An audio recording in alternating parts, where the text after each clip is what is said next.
दोस्तों, स्वागत है आप सभी का हमारे YouTube चैनल पर। आज हम आपको भगवान शंकर की एक अद्भुत और प्रेरणादायक कहानी सुनाने जा रहे हैं। यह कहानी हमें सिखलाएगी कि असली दुख क्या होता है और उससे कैसे निपटा जा सकता है।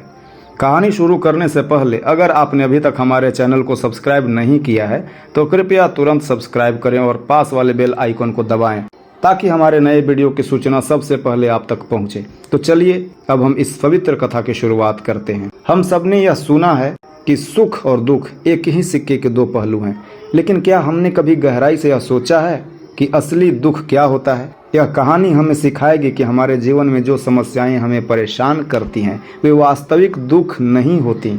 असली दुख कुछ और ही होता है जिसे हम इस कथा के माध्यम से समझेंगे। यह कहानी एक छोटे से गांव के युवक सोनू की है। सोनू एक आलसी और निराश व्यक्ति था जिसने अपने जीवन में कुछ भी महत्वपूर्ण नहीं किया था। उसके परिवार और मित्र उसे हमेशा ताने मारते थे कि वह जीवन में कुछ नहीं कर पा रहा है।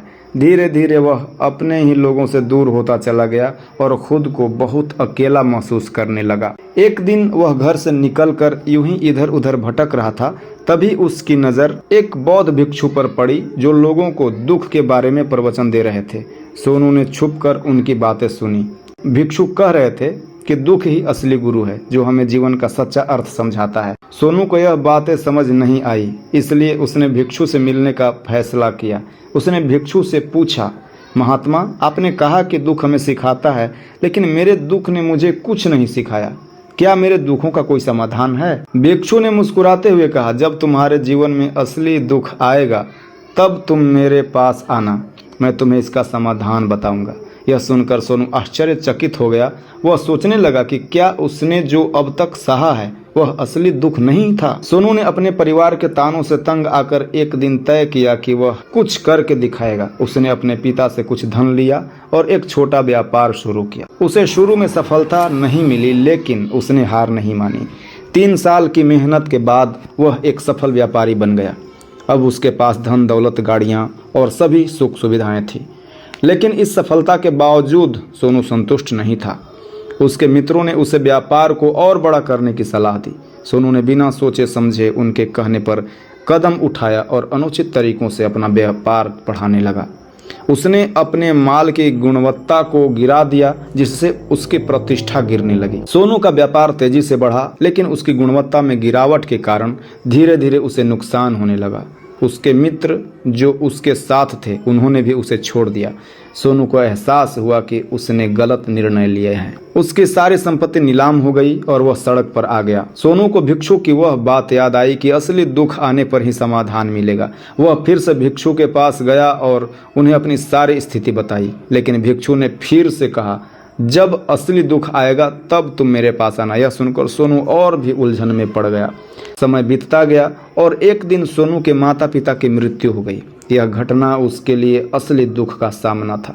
वह अपने माता पिता से बहुत प्रेम करता था और उसकी मृत्यु ने उसे अंदर से तोड़ दिया।